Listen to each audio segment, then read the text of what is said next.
Assalamualaikum warahmatullahi wabarakatuh.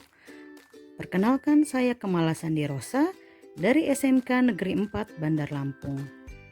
Pada video kali ini, saya akan menampilkan proses pembelajaran dengan pengintegrasian teknologi. Logo merupakan suatu identitas visual terhadap suatu entitas yang mempunyai kriteria khusus tertentu seperti bentuk, filosofi, dan warna.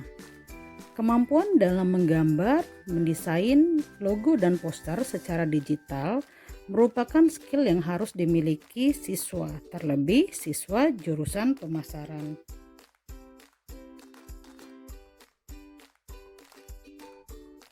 Banyak aplikasi yang dapat digunakan dalam mendesain logo secara instan. Saya memilih menggunakan aplikasi Canva dalam mendesain logo dikarenakan aplikasi Canva, pembuat dan editor logo diciptakan bagi kalangan pemula. Dengan langkah dan fitur yang sederhana, sangat mudah dipahami dan dapat dipraktekkan secara langsung. Setiap anak adalah unik. Mereka memiliki karakter yang berbeda-beda dan gaya belajar yang berbeda. Maka sebagai pendidik saya harus memiliki strategi agar pembelajaran dapat tercapai sesuai dengan karakteristik dan gaya belajar siswa.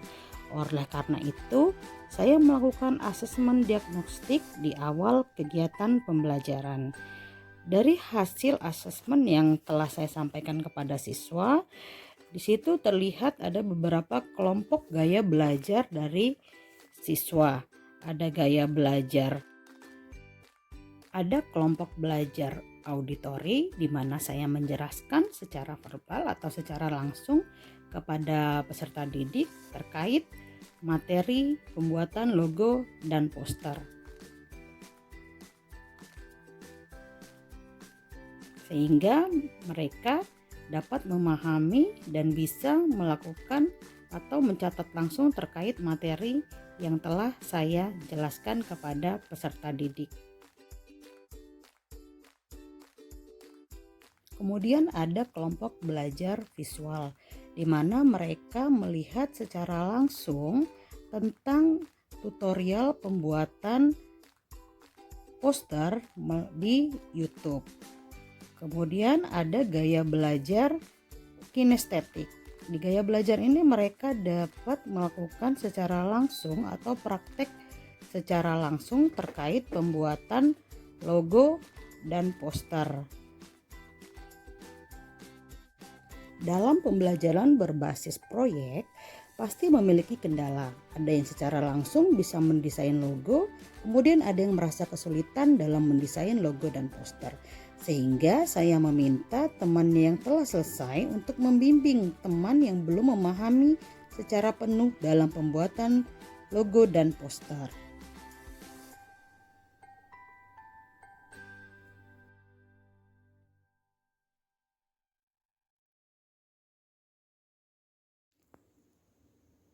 Kemudian peserta didik diminta untuk melakukan presentasi terkait hasil karya yang telah mereka buat masing-masing. Pada kegiatan ini, semua peserta didik sangat termotivasi dan semangat sekali dalam mempresentasikan hasil karyanya. Begitu pula dengan rekannya melakukan tanya jawab terkait hasil karya yang mereka desain. Hal ini tentunya akan menumbuhkan tingkat berpikir kritis, kreatif, dan inovasi, serta kolaborasi yang tinggi. Kemudian saya memberikan apresiasi kepada peserta didik yang telah menampilkan unjuk karyanya.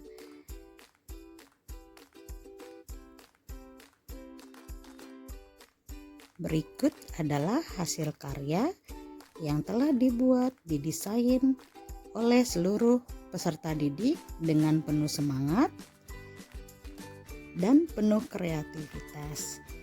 Kemudian peserta didik mengumpulkan hasil karyanya masing-masing dengan mengunggah hasil karyanya melalui sosial media seperti TikTok, Facebook, dan Instagram. Untuk tindak lanjut, peserta didik dapat menggunakan desain logo dan posternya pada produk mereka masing-masing dan dapat dipamerkan pada kegiatan proyek penguatan profil pelajar Pancasila atau kewirausahaan yang diadakan di akhir semester pada tiap tahun ajaran di sekolah kami.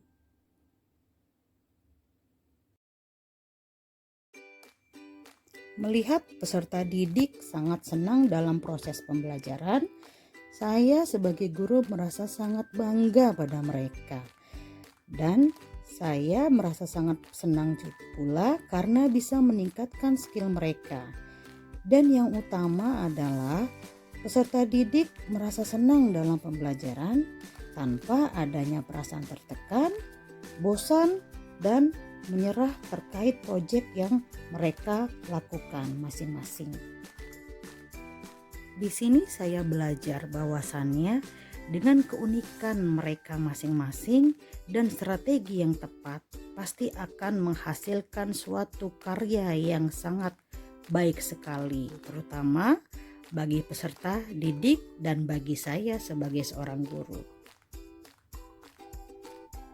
Mari kita sama-sama mewujudkan pembelajaran yang berpusat pada peserta didik. Salam Merdeka Belajar.